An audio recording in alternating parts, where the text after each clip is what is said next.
2024, guys. She back. I'm back. Thank the Lord she's Last- back. Excuse me. Stop being so rude. Last week was just hectic, so I'm back Sorry. here. It was hectic. We had Yeah. like a week off and things just happened. But you know, what is the one common thread that ties all of us together apart from this damn podcast? Blood. Our birthdays? Yeah, we're not going to I was like, wait, what? Yeah. I mean, besides the little family. Yeah. That's what I was saying Yeah, by yeah. blood. I was just Yeah. It's is this a trick question? Anyway, well, so it's busy for us basically in November. You love It's Scorpio season plus Sagittarius. Don't yell at the mic. You know, it makes it difficult.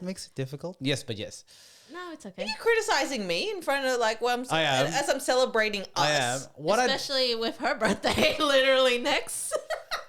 We don't want to give people the date, but anyway, the main thing is. Wait, hold up. I got a gripe. Ooh. You have a gripe. Yes. Okay, here we go. 20 minutes ago, you were like Rob Zombie. All right, you're like your thirst for life was like at -25, and then you get some rock, and then what? You're the Energizer Bunny all of a sudden. Not sponsored, but You're back, baby. the life of the party. No, I live for the applause. So put some likes, put some And then I heard this comments. this nonsense comment. Quote, how haven't I made it bigger? It's the reflections of one whose birthday is to come. And when you look back at your timeline, be it Facebook, the Twitter X, be it Instagrams and whatnot, you got some good material. Sure. And you just realize I'd be so great as Just whatever. It's just about the lock the draw exposure. All right, let's Casting agents, find me, connect with me, talk to Alrighty. me. let's I'm get ready. this exposure. Let's get this exposure out. Alrighty. We've got a big Let's start podcast. rolling. Let's start rolling. Especially lots of big news in tech. Hey. Tech. Beep, boop, beep, boop, beep, boop. So we're videoing this today, and this literally just happened today. Today is 18th of Saturday. So Sam Altman, I was going to say Sam Bankman-Fried.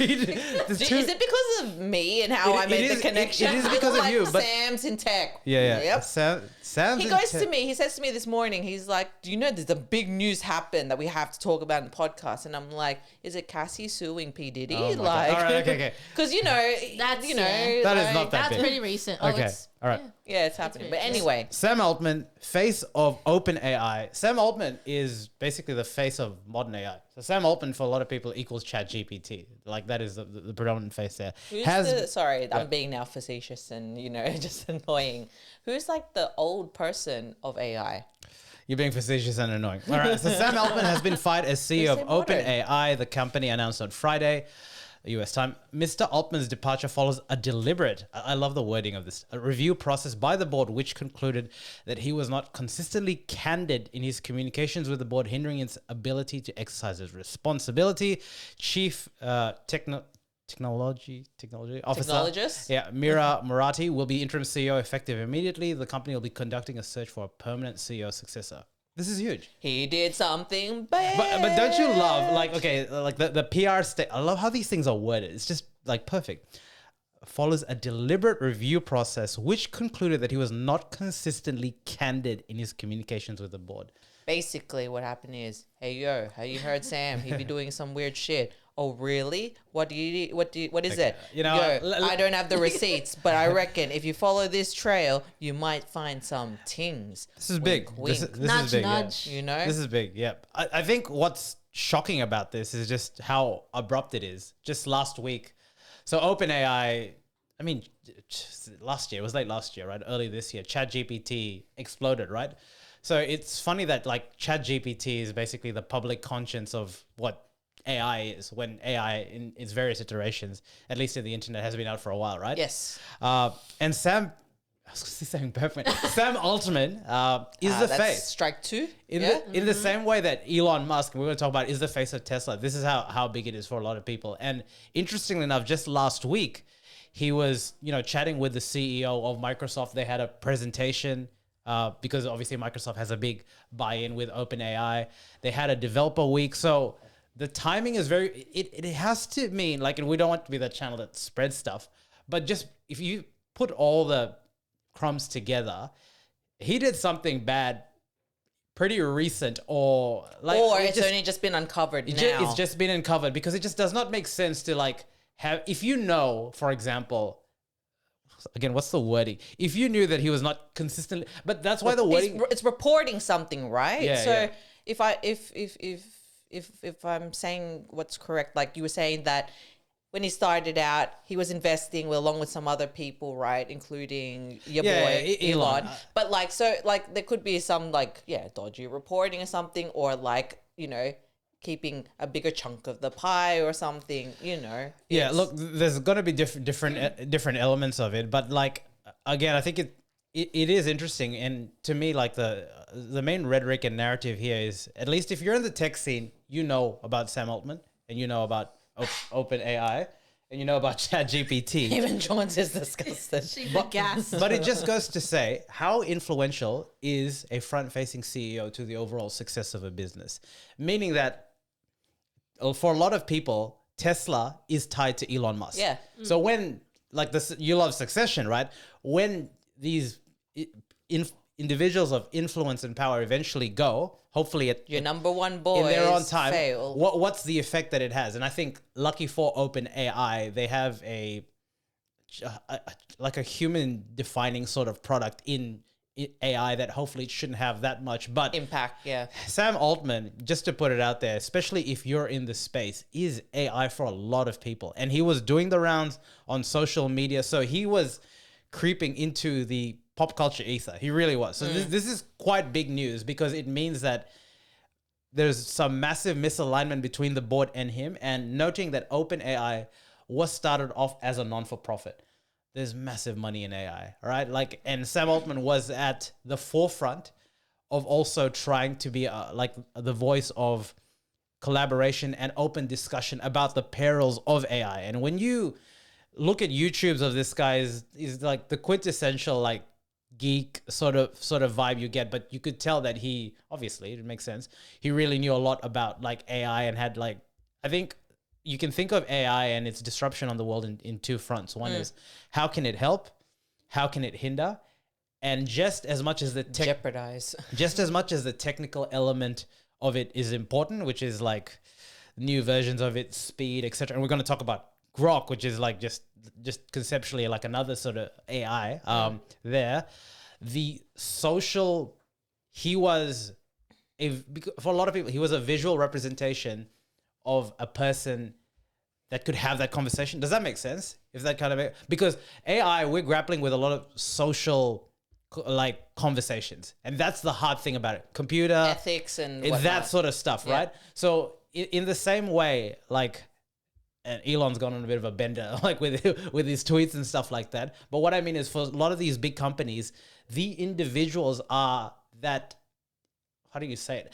That mental map that you have with the brand, if that makes sense. Hey, I buy a Tesla, I'm with Elon Musk. You get what I'm saying? Oh, I call that a bit rich, but you know, but like, you get, I get what you're saying. There's certain individuals that are on the cusp of that, right? In the same way with Apple back in the day, right, with Steve Jobs. Exactly. Like there's that bit where you marvel at the brilliance of the product, whatever it is, and then you marvel at the brilliance of the person, right? You start to understand and I think it's only in like the recent freaking 10-20 years where they start to look like, I mean, I say that just based on, I guess, modern age, right? Like obviously there's other inventions where the person who created it had that, but the difference is the rate of media and information that's available about these people now, where it's arguably, if it was in the 1980s, something like that, like happening,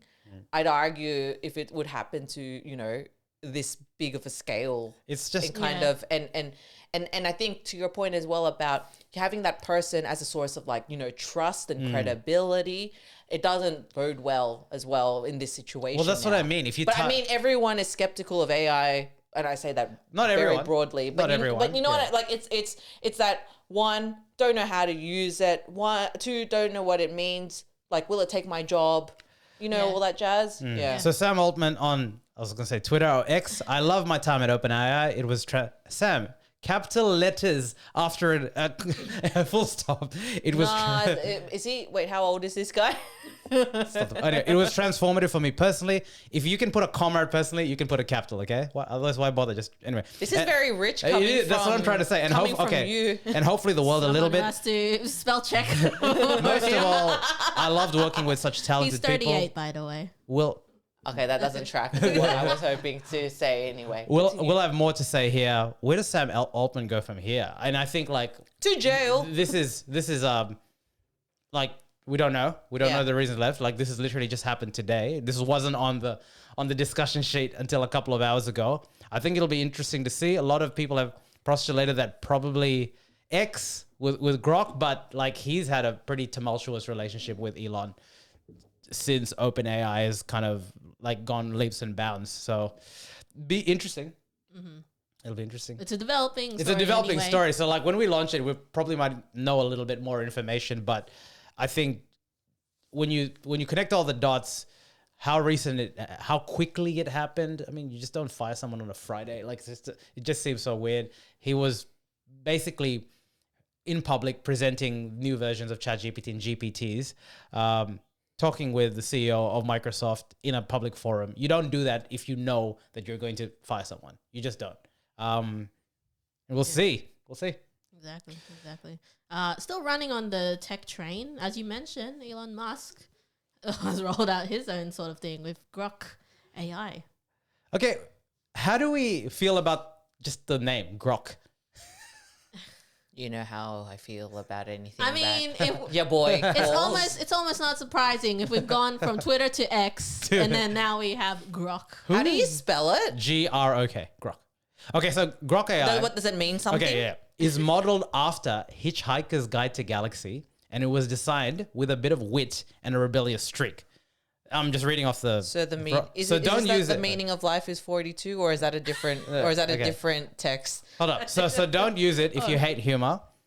Like that's the. My gosh! Just check this out. Next minute, Grok's gonna be hosting on SNL today. It's Grok. So check Can this out. Can you imagine? So I am so funny. I mean, it's not too far off anyway with the rate that SNL's going. Yeah. So.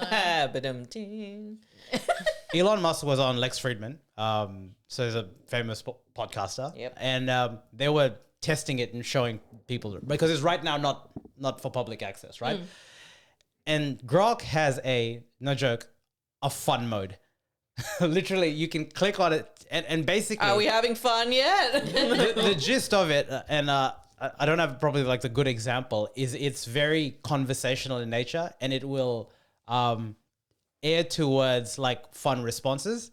If that kind of makes sense. So it's basically trying to emulate more of a casual thing, but by getting up-to-date information. So the important thing about AI is... So he's scraping all of the tweets. No, that's it. No, I was just going to say. So that's what he's doing. No. It's not scraping. He's using it. Like it's told up front. Like there's no denying about it. So the concept of AIs, how they work, GPT, Bard for Google. And sorry, OpenAI is with Microsoft, is their large language models, right? So they get trained on data. They need data. Yeah. And this is what we're going to see. So there's a technical element there, which is beyond our pay grade, but we know that it needs data.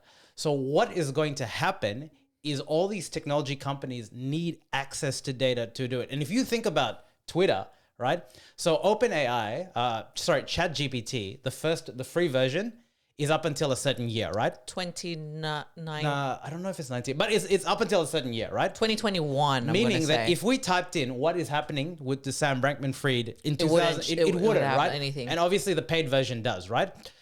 If you think of all the data sources, so let's talk about data sources. Who do you think has the most valuable data sources? Google for sure, right? Yep. Gmail, if you can trunch through Gmail, people's searches, that's nuts, right? If you think about it. So Google's up there, right? So tech, let's just assume everyone's got the same intellect of developers, blah, blah, blah, blah, Microsoft? blah. Yeah? Microsoft is OpenAI, right? So I don't know I can't remember what. Facebook has Llama, their model. So Facebook's got heaps of information, Llama. right? The as in the animal? Llama. Yeah, that's what it's called.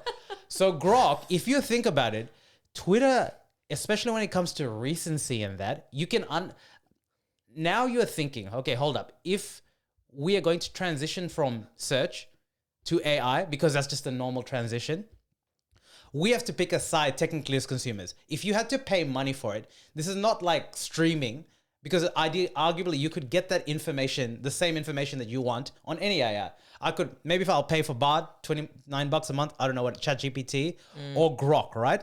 And Grok at the moment, it's been communicated, will only be free for premium users who are paying. So you're paying for it, right? That is the business plan over there, right? Yeah. It'll be integrated within X, and his differentiation point, apart from the fact that it has the largest, I don't know, like to me, Twitter, considering how quick information comes out, how people just tweet there, and how people tweet in the sense of without punctuation, with satire, hashtags, it's quite a unique trigger warnings. Yeah, friggin'. So you can, like, Kat, sorry, tell me like all of these things where it's like all the memes. They have to put the tags of saying if you're joking or not. Yeah. You can almost see how he's lent in with this fun element because of the nature of, I'm hypothesizing, the data source and the nature of Elon Musk and his companies, because Tesla's XY sexy, like, you know what I mean? Like he is known to do like things that you think, that can't be right, bro. You can't be right? And this is just my hypothesis on it. What else does Elon Musk have as a data source at his access? Tesla cars. Vroom, vroom. That's insane. Can you think of a world where he integrates this AI as your virtual assistant on your Tesla, and they can get data from it? They can know where you drive. I'm really hypothesizing here. No, that makes sense. But the more and more we think about this, and this is why this is a big deal. And like, we know, technically, you can get skilled engineers anywhere around the world to make computer magic of AI. But the new frontier, as the frontier has always been, is data, information. Where are your data sources? Everything connection. For example, Reddit is a big source as well, right? Like how you think, who has the richest data source, and what happens when you start integrating information data sources such as Twitter, such as Gmail and that, to stuff like driving, to stuff like it starts getting, if you can start integrating that with your Coles or Woolies or that, it starts getting nuts when you think of, probably not in our lifetime, but in a decade or 2 decades time, like these things, like it's still within our lifetime. Yeah. But you know what I mean? Like the generations that will fully come into the, like, realize the potential of it. Yeah. Are gonna be so different, and it's interesting. Do we really need another AI? No, but like, there's so much money in it. It is the next, to me. If you think about, Facebook is dying, right? Yeah. Like in usage. How do you zhuzh it up? You get the next product. This is the next product. We're just now at the phase that we don't know. Zuckerberg's like, damn, I skipped Metaverse. Metaverse. Shit, I stopped it. It was so obvious. It was so obvious. But what do you guys think? It's pretty intriguing, right? Interesting if you think as soon as you were laying out all that stuff, and I was facetiously saying like, oh yeah, so he's literally scraping Twitter for personalities and to get personas of an AI, and like, where are the edgy cool ones? Yeah. Like, it now all makes sense of where the moves were going, right? Yeah. I'm still caught up on this idea of like branding AI. And saying how edgy and exclusive it is, like you're selling, like, you know, the hottest club in LA or whatever it is. You know what you know what I mean? It's just like, but then it's also this idea of already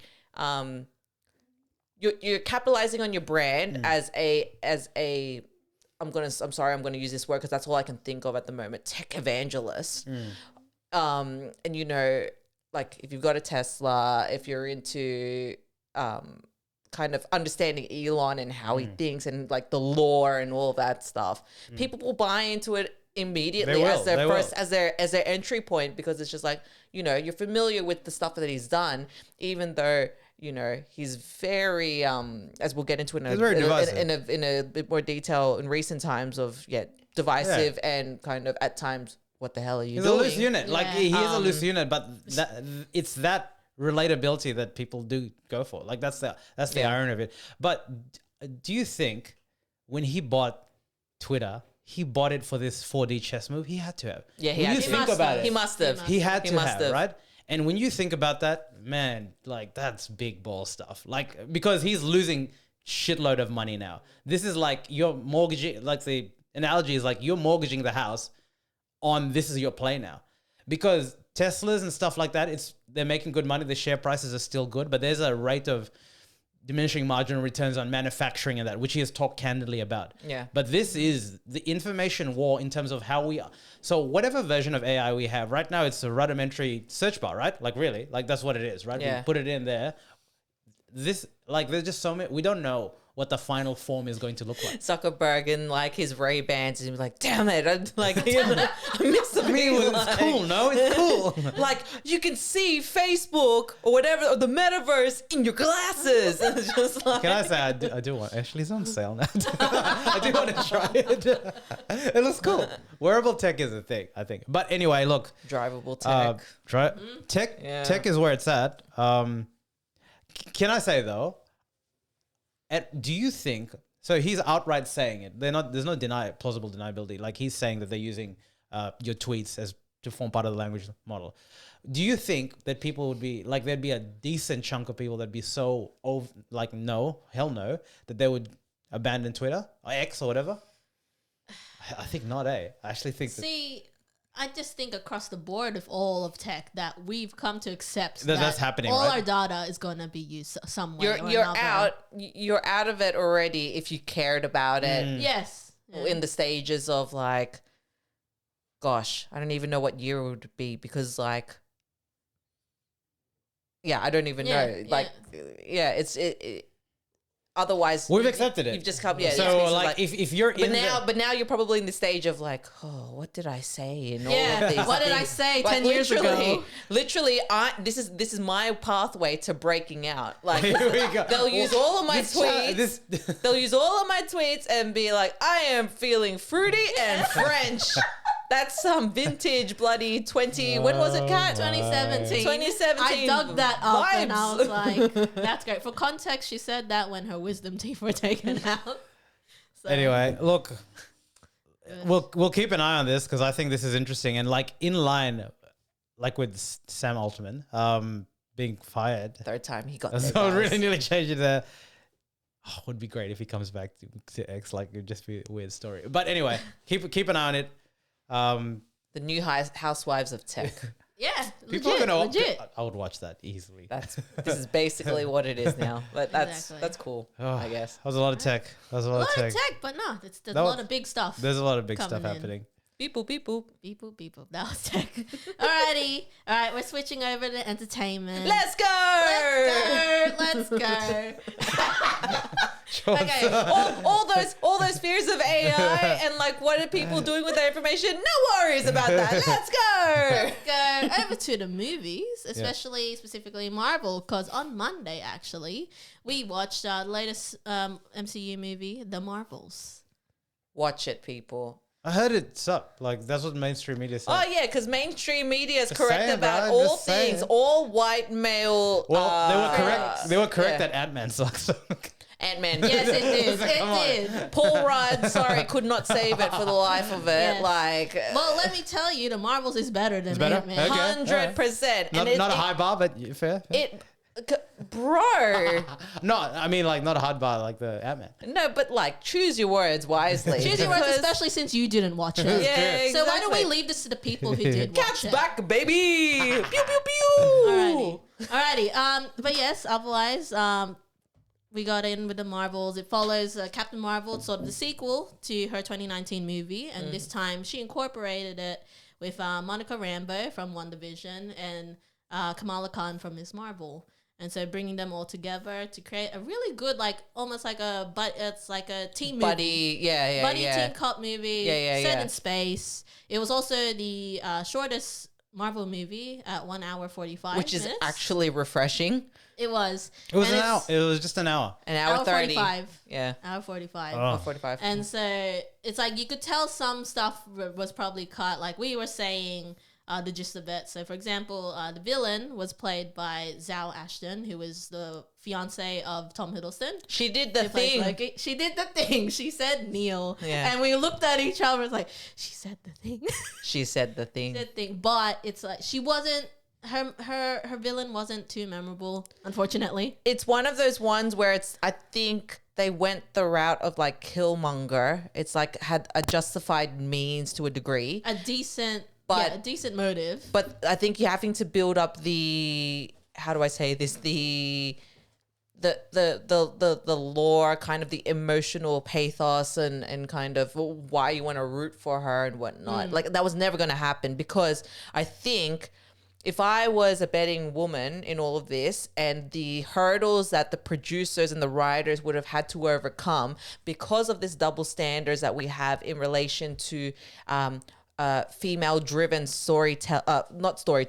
female-driven characters. Yes. It's like you're having to just focus on the main three as opposed to the villain. Yes. I'm just spinning some bars and thoughts right now on that, and I think that tracks. And it's just on top of that as well, this standard that's absolutely driven on top of this movie, that they're just like immediately bombing it, and especially that they're all trying to, especially straight white male critics are trying to bomb it in the sense that because it is female driven that it's not good. And it's like, get out of here. Get the fuck out of here. I'm sorry, we're not supposed to swear, but honestly, build a bridge. Get over it. Because we've been accepting more diverse stories since like Black Panther. Like, come on. You know. Yes. What was her name again? The young Kamala Khan? Kamala Khan. Or the actress? Yeah, the actress. She is Iman Vellani. She is a breath of fresh air as well. Yeah, have you seen her interviews? No, I have not yet. I've not gone into that rabbit hole. But even the characterization, I'll be honest, I have not seen her TV show yet either. But the first bit that I did see was like, oh wow, this is cool. This is edgy and whatnot. But it also, I think, all your mainstream white critics and whatnot, right? Sorry, that sounded really like anyway. Keep going. Sorry, I'm getting caught up in my let's let it go, girl. Let's get him. Let me at him. Just because that's not your reality. Because the story doesn't service you. Just like, because it doesn't revolve around you. Just from your perspective. You can't see yourself in it. Doesn't mean that like it's automatically shit.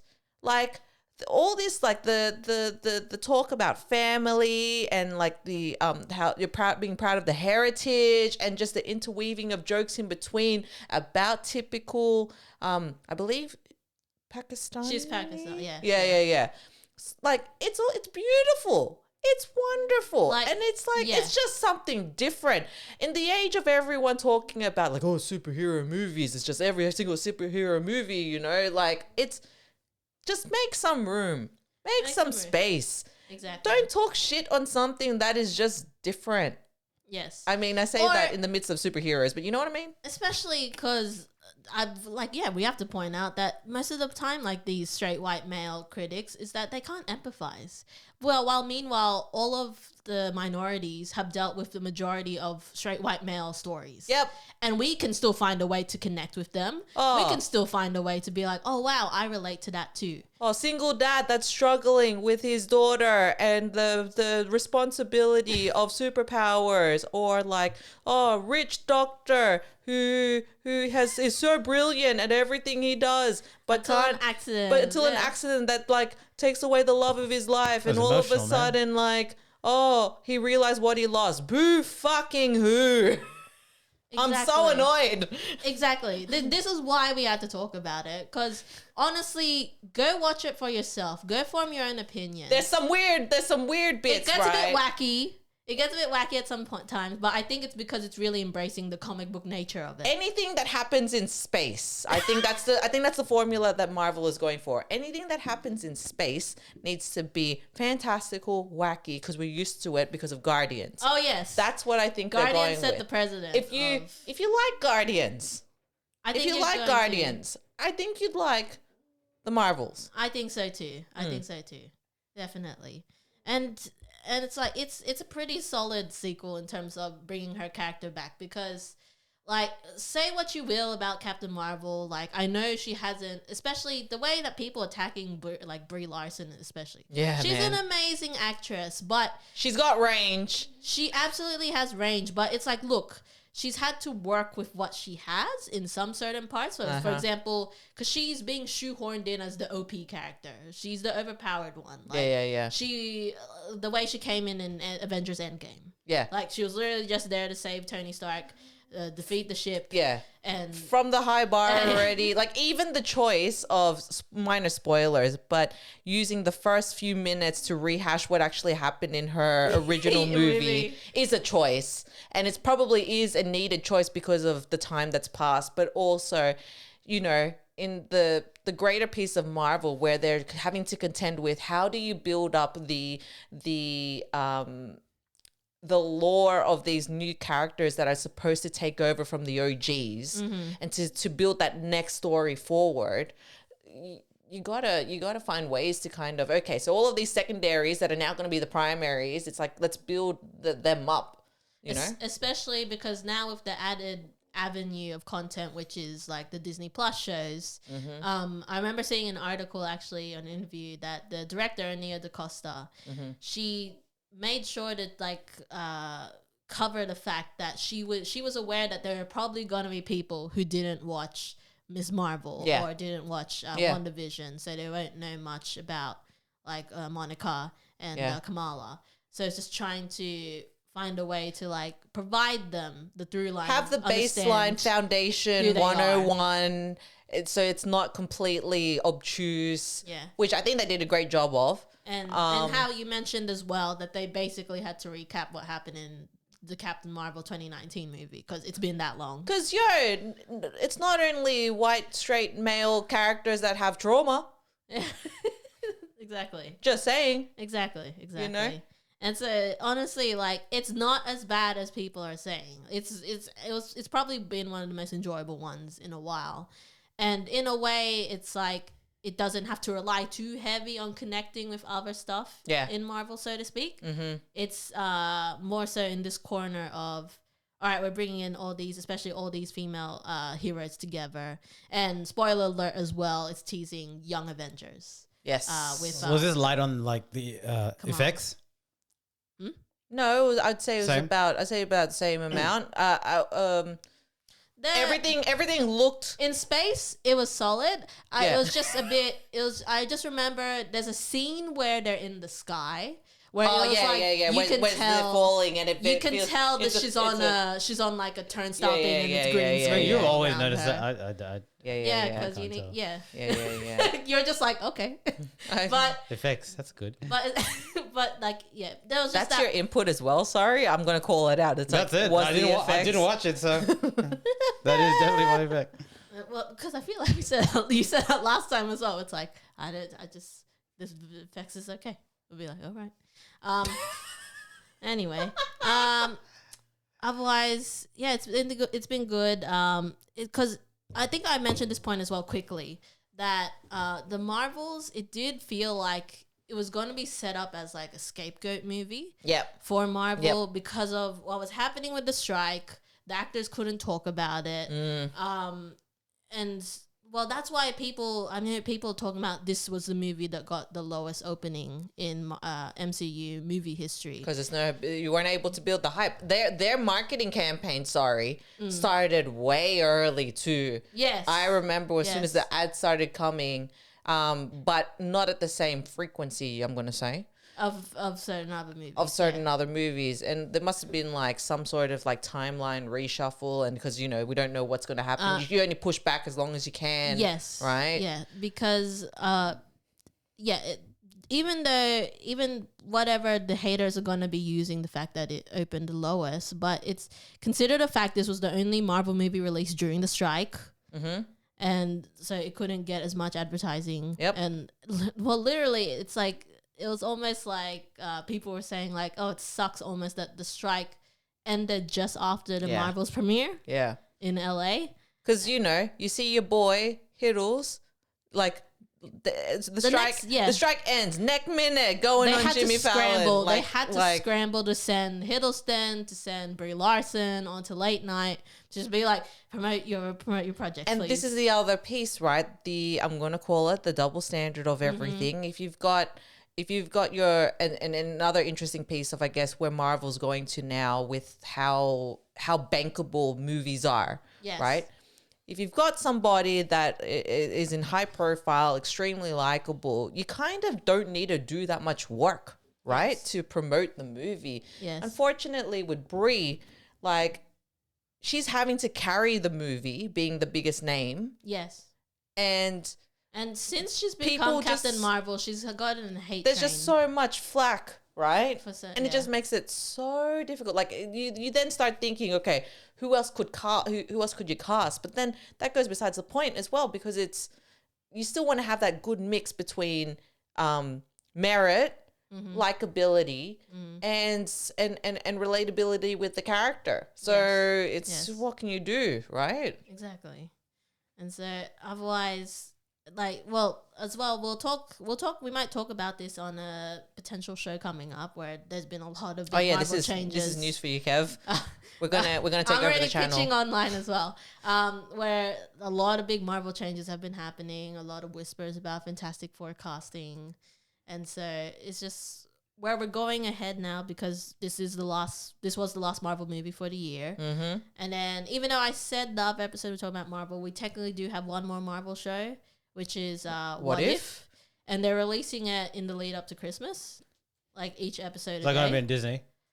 Yes, on Disney Plus. The second season of What If. Because things are going to... What's the Black Adam line? It's like things are going to change in the hierarchy. The hierarchy is going to change. Power hierarchy. It genuinely is, well, though. I mean, especially considering after Loki. Very good. Shout out to our boy holding the timelines together. Literally, spoilers, but literally. He's holding it down. Literally. We respect you. Literally. Yeah, otherwise, that's entertainment talk. Let's shuffle on. All right, beep boop. Kev's coming back into the channel. All right, you're back in. We're letting you back in. Okay. And so this one is an interesting social topic regarding Gen Z and how... Oh, we're all back into it. We're all back. And how they're perceived. Okay, I'm going to... we'll superimpose this, but I'm going to play this clip, right? Oh. I can't see. You can hear it. You can hear it. All right, we'll start now. Wake up at the butt crack it on every single day, go and work somewhere, and do that 5 times a week? No, like, that's sick. Like, you guys are mentally ill. Listen, I'm not...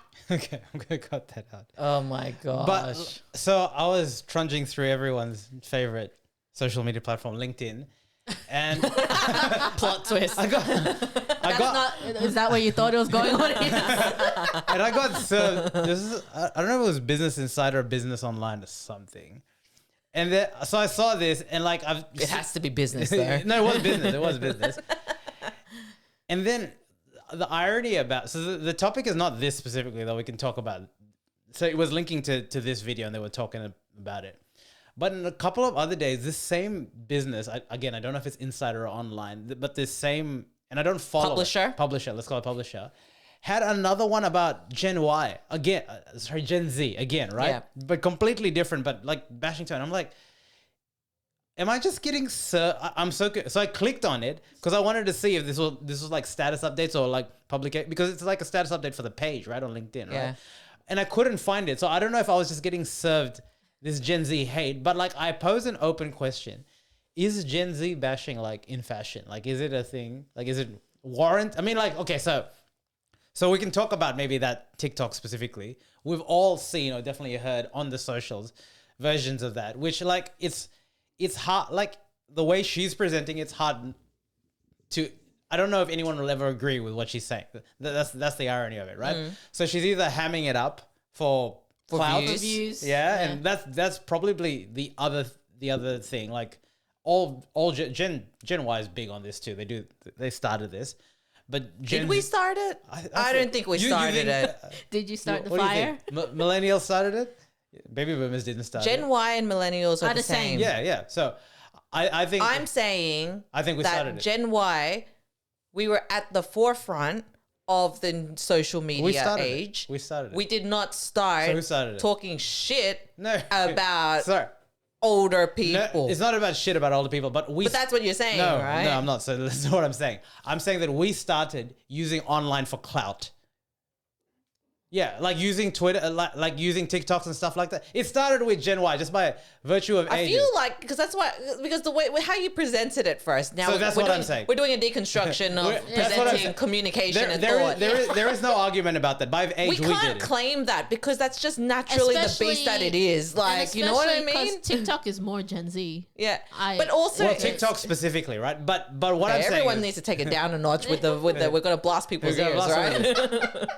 But now insert the Gen Z, right? Because they're now like TikTok specifically is for like much more Gen 100%. Z, right? Versus They started it, as far as I'm concerned. Gen Y. But do we agree that the Gen Z bashing on social media that is just a little bit out of control, or is it warranted? No, it's fine. Okay. Well, Kat, I will hold my time and I will let you be representative first. Very tenuously a representative of Gen Z, mind you. Well, I think. as I said, She said she was a millennial. I right? identify as a millennial, which is the bridge gap, which basically means the internet can hate me twice because they hate Gen Y and Gen Z. So What's the years again? we take that on board. Zillennial?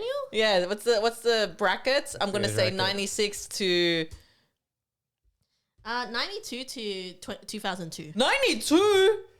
Or I What?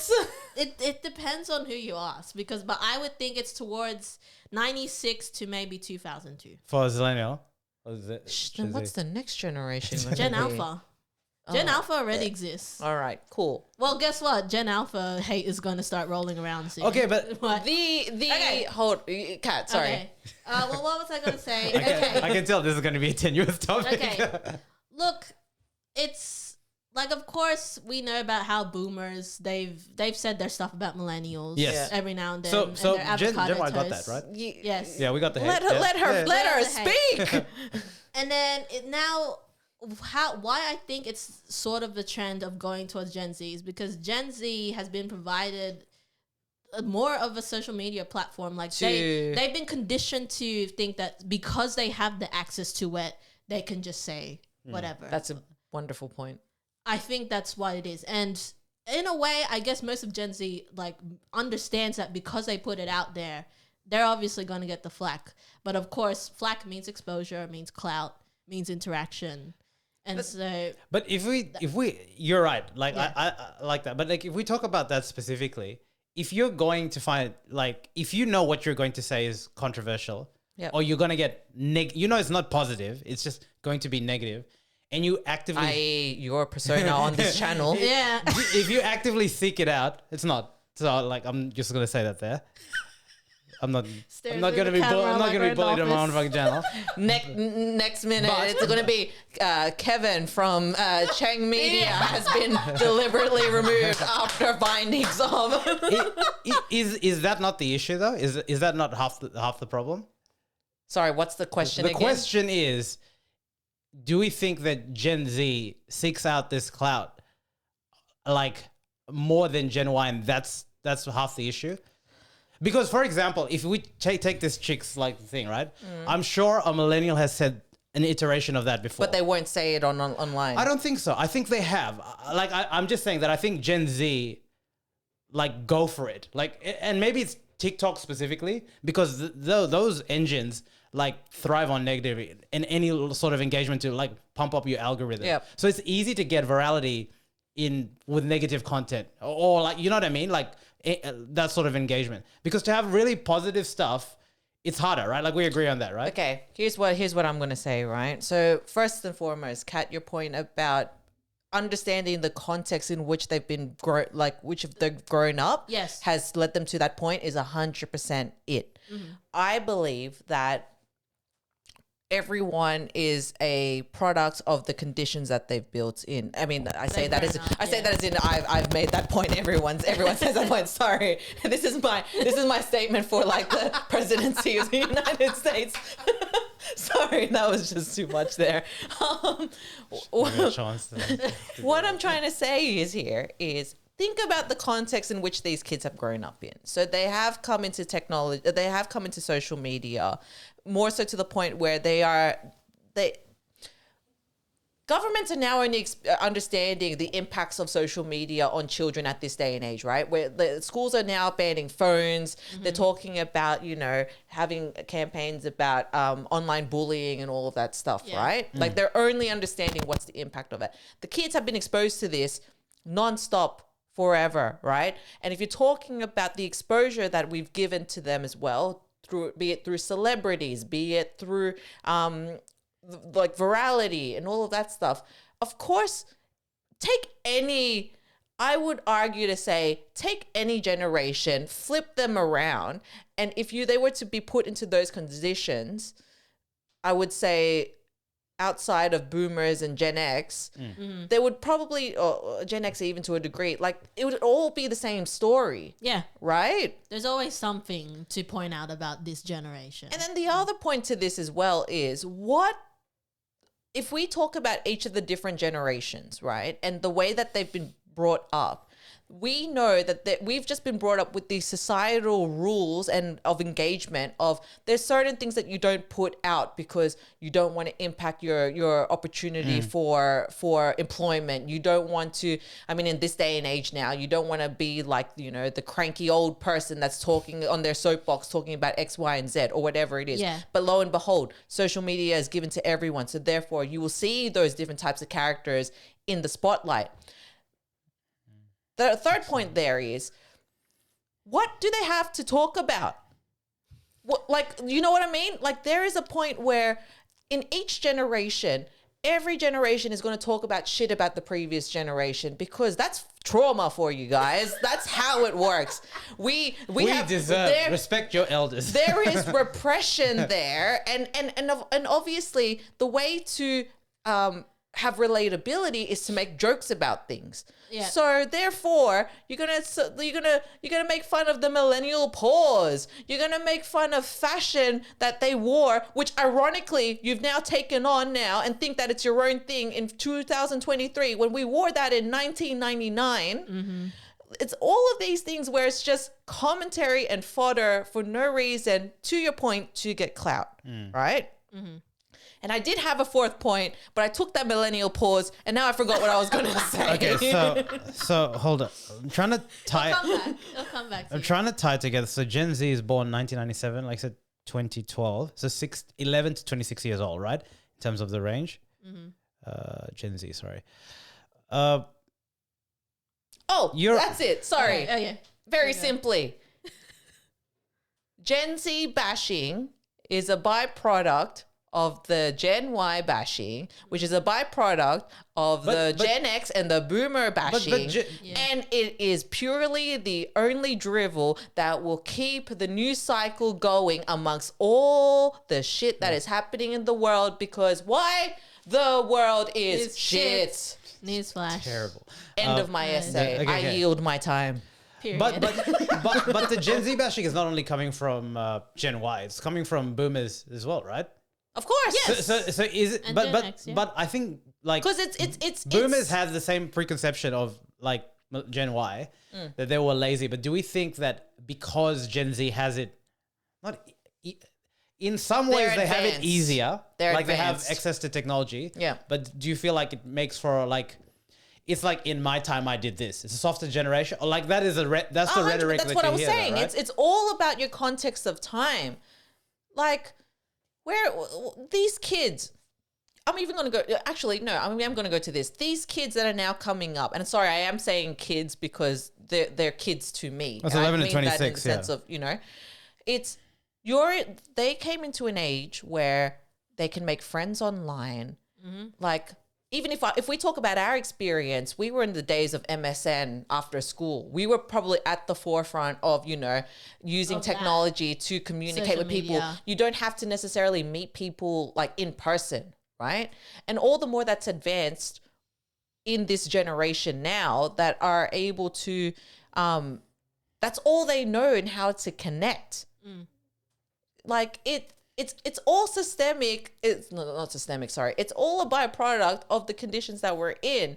And of course, people are going to say, "Oh, it's not like how it was in my time," because that's how time works. It progresses. That's how advancement works. Yeah. And because And fundamentally speaking, sorry, Kat. Yeah, Fundamentally speaking, we will always have arguments about our differences as opposed to uniting based on our similarities, because we are different generations and therefore we're going to have different thoughts about different things. If I cite that girl saying you're mentally ill for going 5 days a week, which is absolutely terribly wrong. That's the first thing that I'm going to say. That's a stupid thing. But she's doing it for clout. That's a stupid thing to say, and I get it's for clout, but that still doesn't justify it, right? First and foremost, right? But secondly, just because that's different to what you're used to in your little life that you have and world experience that you've had so far, like people like in Gen what are we millennials? I'm getting caught up. Just go away. The post COVID, right? Everyone is still talking about this fact of, man, how did we do 5 days a week? I don't know how we did that, right? That's because we have the right to say that. That's because we have the context to say that. Why do we have the right to say that? Because we worked it. Because we've done that. We've worked You've that, worked right? longer. Yeah. You've worked longer. Yeah. So coming from this commentary from a generation that does not understand the expectations, and I can appreciate that we're at this sliding age of things that are different. It's the same thing with everything, with politics, with sport, with entertainment. There is this sliding age of when things change. That's fundamentally all that is happening. So why are we blowing up to this degree? I don't know. It's not, yeah. I think just to take what you're saying and like run with the concept. I'm trying to understand why would be like angry for it, or like other generations would be angry for it. But like, you know, the example when Taylor Swift, she can sing about she can sing about breakup New songs. millennial applause. But she can sing about breakup songs because she's broken up multiple times, right? Like but what I mean is she draws from that experience. Inspiration from the experience. Can you imagine an 11-year-old girl, as an example, and this actually happened. I can't remember her name. She blew up on a breakup song, but it was obviously written for her, and she had not had a relationship there, right? So I think just to extrapolate, because she's sourcing from other areas. I get it, but like I think the point of outrage for older generations that are not Gen Z is like, you are talking about things so passionately outside your realm of expectations or experience. And you are not only doing that, you're getting virality out of it. Yeah. And it really ticks. And the thing is, no one's like, you don't hear any of these videos or social media posts about talking about things like, they're always controversial. They're not about charity or doing good to the world or because it's boring. The world is shit. But hence the point, right? Like the elements that seem to garner like the most heat are stuff about work values. And even you and I were talking about this one where in Australia, I was looking at it. Those kids that were protesting, it was Melbourne. That's why I was on Sydney. Oh, okay. Was 16 years old, right? So if just for reference, there was a It's in Australia, by the way. There was a strike for school students. Thank you. To protest for climate change, and so they would skip out on school and do protests. And then they had to get a doctor certificate Did to they? take. Yeah, they had to take, But scientists are providing it to help them go protest. Yeah, I don't know. I don't know how. Like on one hand, I do think that like you live in a democratic country, you should have the right to be able to do. That's freedom of speech is important. But on the other hand, like Nirvana Tukla didn't go to school on Friday because she said she was thinking about the future. Okay, you're 16-year-old and that's good, I guess. Like that is good, right? Was amongst 100 literal changing. But you know what I mean? Like in the formation, I just think like. The country, again, like, and I can't help think that in this particular example, they're being pawns used by like greater by media moguls, or like who are like climate change activists, to do it there. But like, you're 16, man. Like, if you're genuinely thinking about that, this is just my view on it. Like, it's a very specific sort of example. You are the next generation that could probably think of an invention to help To us change. there. Yeah, And you'll yeah. only do that being at school, not like, I'm sorry, like that's how, I mean, that might be a closed-minded way of thinking about it, but like, I feel like that collaboration happens there, and giving that point, I don't know, like, when I don't think I know where you're going that's with what this. that's what makes it like quite challenging, because like, if, for example, would you say would millennials would do protests like this, right? They would. Yeah? I don't know. They would. Would boomers do it? They did. They did. That's what They I'm saying, did. right? So each generation went through that sort of version of it. Yeah, but there was great. Like, I mean, you'd have to take again into context of what they actually were fighting for, right? So boomers were like, it was about war. It was about Yeah, basically most of the like wars, most of the wars, the 60s, right? yeah. Yeah, Civil rights. yeah. Stuff, yeah. Millennials, what have we got to complain about? I mean, we probably started with the climate stuff. That was probably our biggest problem. Starting 2000, late 2000s. And then obviously we're going through the wars again to a degree. Yeah. I just think that with your point about if you're not in it, you can't, like, you can have an opinion about it, but I don't think you can make a complete statement as to the choices that people are able to make You can say that for any to generation. do that, right? And that's the point I'm trying to say here, Yeah. right? Yeah. It's just, Look, Gen Z. it's all of these tools that are trying to create divides. Yeah. Why don't we focus on the things that we like?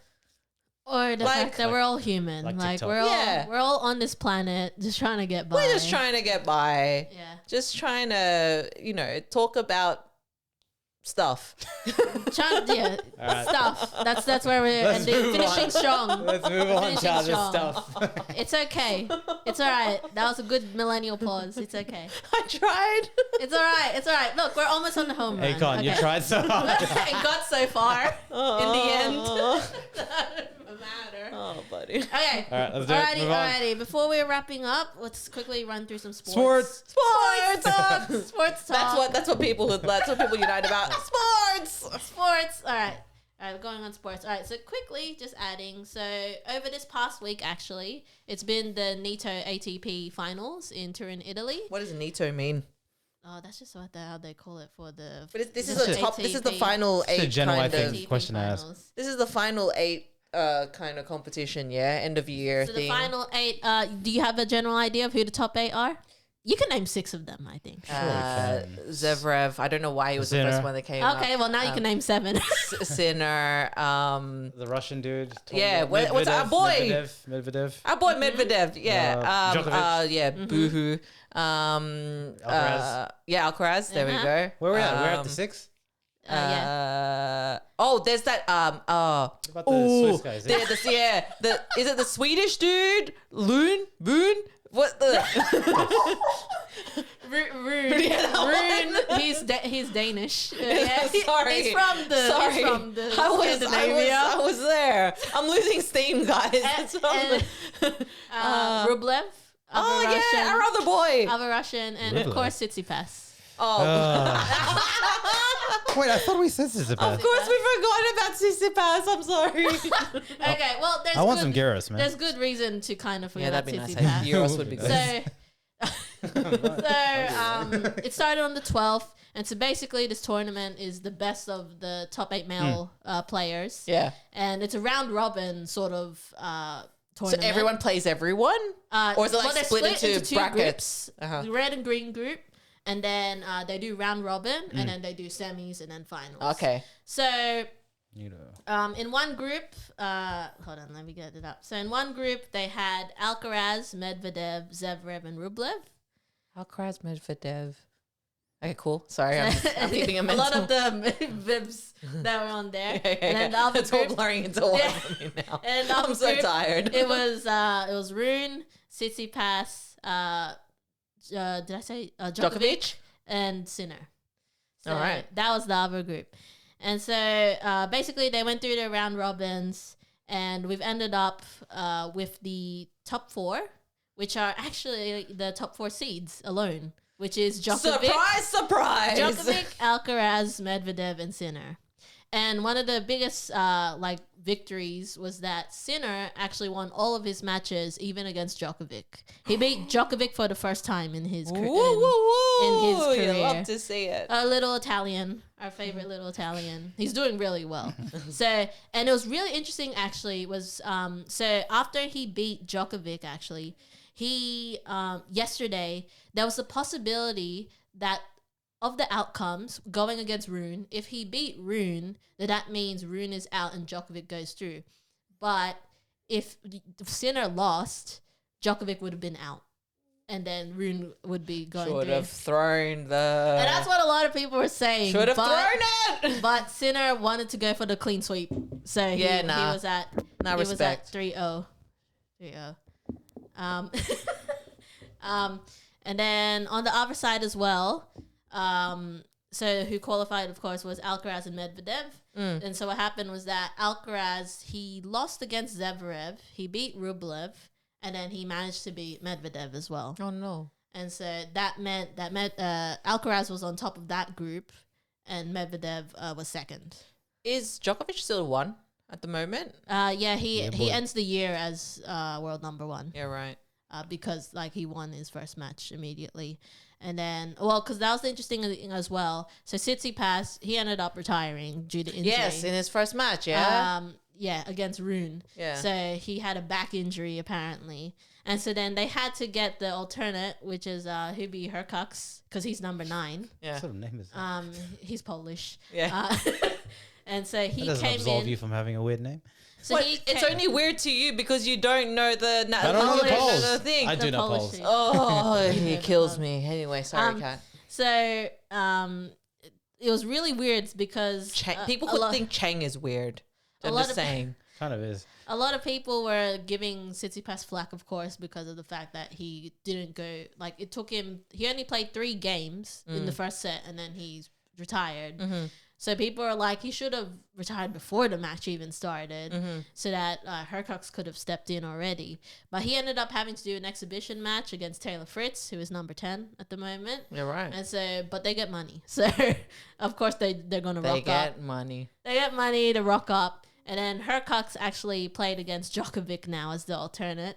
He lost, but because he took a set off Djokovic, that was why Sinner immediately qualified during that game, even though he wasn't playing. And then that's what came up with the whole thing that if Sinner lost, Djokovic would have been kicked out. But it seems that he probably wants to hopefully take him down again, because the semis now are going to be Alcaraz, Djokovic, and Medvedev Sinner. And then tomorrow we're going to find out eventually with the finals to see who will take it out for the year. All right. But yeah, that's been tennis talk. That was tennis talk. What other sports have we got? Tennis. Basketball, eh? Okay, we'll talk about this one very quickly. This is just more like a reaction to it. But so the NBA this year they launched the in-season tournament. We're in November at the moment, so it's don't even bother ask. I don't know why they're doing it. But the interesting thing about this is Wait, what? Like why 2 tournaments in? This is like sorry, I missed that point. This is the soccer influence coming in because they have versions of it. But anyway, whatever. Well, cricket as well, right? You have your different versions of like it's not. This is the same version. Like that's okay. It's fine. It's fine. The main element about this is these courts for this tournament, right? So they're on specific days, I believe Tuesdays or Thursdays or something like that. And we've seen this, right? Fucking red court there, man. It's like a 5-year-old designed these courts, right? Look, these courts on paper look good, right? But when you look at it on TV, there's a bright red court. You can't even track the ball. Like, it's like someone vomited all over it. It's a bit of an eyesore. It's nuts, right? It's one of those, you saw it. I showed you that, right? It's one of those things where it's like, oh, this is a really great idea. Like, it's, you bring it's the next level of bringing the team more like the team. Well, they bring the team colors, right? Into the next level, but then you just don't think through in the execution of how it does. How it works out. So the NBA has, like, every year they have new jerseys, and it's just a money-making machine, right? But I wonder who QA'd, hey, bro, like, you know what? We're going to have a purple court. What team is that? Lakers. No, it's not. Well, the Suns, right? But the Lakers get one too. but some of these are okay, right? I mean, like the Detroit one's pretty cool. It's gray, monochrome. Oh yeah, bias showing. It doesn't matter. This shit is team. It does look. It does look good. Factual, objectively, it is one of the better ones because it's not as obscenely bright. That's what I'm saying. Can you imagine bright yellow? You're watching these NBA games are 2 hours. The yellow one is okay. I think the red one is a bit too much. And what they do is they change the inside as well. So you have these periods of Who's the team that did that light blue? See, they were very thoughtful. That looks good. Minnesota. See, they could have gone full black. Dude, look at this blue, green. This purple and green. That orange is obscene. It's like year one Photoshop, bro. That's how bad some of these are. Like you said, I think the marketing department said, you know what? No, it's not marketing. Or maybe it is. I think it is. But in association, this is why you need to have a team of different thoughts. And you need to be able to collaborate to really question, should we really do this, guys? Because this doesn't make any sense. Listen. Let's get the visuals. On the back of this, I hope certain teams don't go to the final because I could not watch some of these courts. This thing is just blowing my mind. When I see those courts and it goes back to the normal, that's why basketball's meant to be played on that. What would you call the normal wood grain? It's wood grain. No, isn't it like a light cream, like a butter? Cream. Basketball. No, sorry, not even It's not wood even grain. butter. It's Wood. I just said wood the whole time. What the hell? No, you don't. Okay, you know what? This is gender. This is millennial. We're done, guys. We're heading out. We're heading out. I'm so done. We're done. I have nothing to say. Okay. All right. Well, that's been sports. That's been episode 24. And that's been episode 24. All right. So, guys, make sure to like, comment, subscribe, comment on any of the things that we've discussed. Make sure to look out for our Spotify so you can listen to this episode. But why would you? You'd rather watch watch on us. YouTube. Watch the hip hops and whatnot. And the goofs and gaffs and whatnot. But yeah, otherwise, everyone have a good one. Bye. Bye.